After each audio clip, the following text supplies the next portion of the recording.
Muhammad Iqbal, Jinnah, all of these people were, let's say, they shared the thought process of Syed Ahmad Khan. Therefore, the outer look, so to speak, or the dressing, so to speak, could be modern or could be European. But the mentality hasn't changed and the mindset hasn't changed. So this is... Firstly, I mean, hearing what Dr. Jain had to say and Brother Sai had to say, I think you got the title of this session wrong. I thought we were going to speak about decolonization broadly, but I think it should have been, why Islam is a threat to the world, because that's what seemed to be coming out. Brother Sai very lightly dismissed what he said was my false equivalence between... I don't think it's about Islam. I don't think we've managed to give anyone any room for playing the victim here. I think we're just talking religion. And let me start with you, Ali, and then I'll move on to others. Is it good or is it bad for the society that you are interpreting what has been set in stone differently throughout centuries? So look, this is a very good question. Thank you for the question. I think it is inevitable that we are, the lens through which we see the past, i.e. the present, is going to affect how we see it. For every photo there might be of Jinnah surrounded by women without hijab. There are photos of our Prime Minister surrounded by people with hijab. These are people's individual choices. Of course, the reason why people wear the hijab and the form even that the hijab takes, Sayyid Hussain Nasr, who's a great scholar of Islam, writes about this, has changed. It has changed over the last 120 years. It has changed because of social changes, economic changes, colonialism, globalization, right? The very fact that people in Africa and South Asia are now have easy access through Facebook to the Middle East, right? The world has changed. So we cannot lament or undo that change. As far as Pakistan is concerned, I think actually hit the nail on the head, because whether it's Jinnah, whether it's Savarkar, who I'm sure most of the audience are familiar with, is an ideologue of Hindutva. So using Hinduism politically, Jinnah is trying to use Islam politically. Or if you take a person like Theodor Herzl, who is one of the kind of ideological progenitors or a godfather, if you like, in simple words, of Zionism, all of these three men were atheists or agnostic, self-affirmed, right? They were simply trying to mold religion into what they saw was most needed at that time, which was a form of nationalism, right? Each of them had very little time for what is called ritual Hinduism, ritual Islam. Theodor Herzl writes about how the rabbis should stay in the temples. So, the fact, and therefore the creation of Pakistan itself is a very interesting field to look at. And this will be my last point. Sorry for taking some time. Because in a sense, it is a process of decolonization, or the idea that they were somehow going back to an Islamically authentic past. That idea animated the creation of Pakistan, right? That catalyzed the creation of Pakistan. Once Pakistan is created, what happens?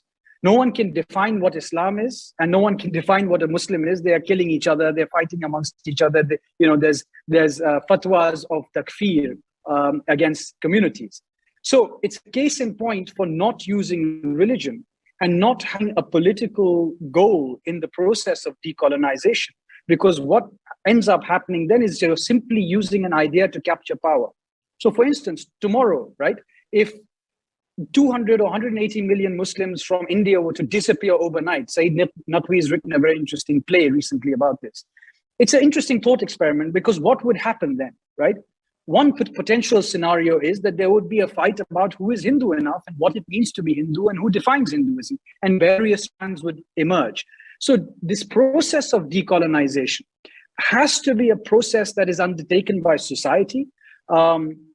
There must be multiple strands. Each strand will present an alternative view, but it is not the state's job to arbitrate between these. I think it becomes very dangerous when the state begins to take a call on what is correct history, what is correct history, because fundamentally the state is now concerned with the future and with governance and the well-being. And as I quoted, the Kenyan writer Ngugi wa Thiong'o, it is about confirming the humanity of individuals who are alive today.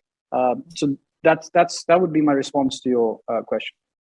Interesting. In fact, hold on to that, Ali, because I'm going to come back to that. But now I come to Sai because the question I wanted to ask you, Sai, I've actually, through the passages of Ali and Dr. Jain talking about this thing, I've added a couple of things to it.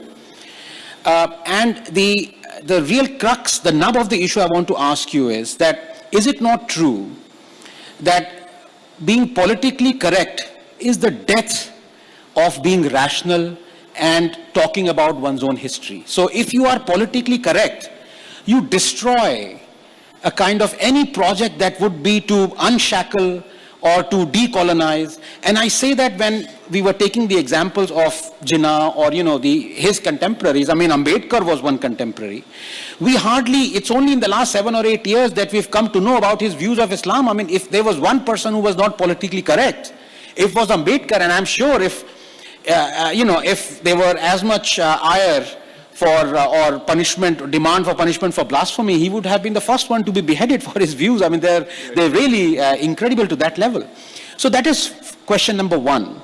How much do you bemoan this increasing political correctness? Let's not talk about this. This may interfere in the unity or amity of the country. And I really want to bring in our Prime Minister as well, because two of his celebratory tweets over the past 2 months have really irked me. One was his celebrating Saint Xavier, who was the architect of the Goan Inquisition. I mean, where small Hindu women, children, they were butchered and they were Jews. Converted, and Jews, yes. And the second was, I think, Chishti, when he venerated him, ignoring the kind of ruthlessness of not only of Chishti, but also of a lot of Sufi kings, including the one in Kashmir. So, I mean, when our own Prime Minister is indulging in this political correctness, I'm assuming he's not ignorant of the crimes of the Sufis and of Saint Xavier. Then who are we to talk about that, let us have the common man to improve and open their eyes when the Prime Minister himself is indulging in this? So I have a response to what Dr. Ali Sure. said, and I'll build on what Dr. Jain has submitted. And here's a spoiler alert. I've just completed 50% of my second book, and it traces all the connections, starting from the movement of Shah Waliullah Dehlavi, whose father Abdur Rahim was one of the compilers of Fatwa Alamgiri under Aurangzeb, and who founded what is known as Madrasa Rahimia in Delhi. From there until Sayyid Ahmad Khan, what is the connection is what 50,000 words is what I've spent on the book right now, 3 chapters. Effectively capturing this entire journey. I'll just come to that in a minute. Let's start from your point. The fact that the country's head could perhaps take a slightly more lenient and accommodative approach towards those who've been brutal and ruthless and cruel to the native identity or the native culture, let's not call it identity, native consciousness, so to speak, also reflects why history should start with the society as opposed to the state.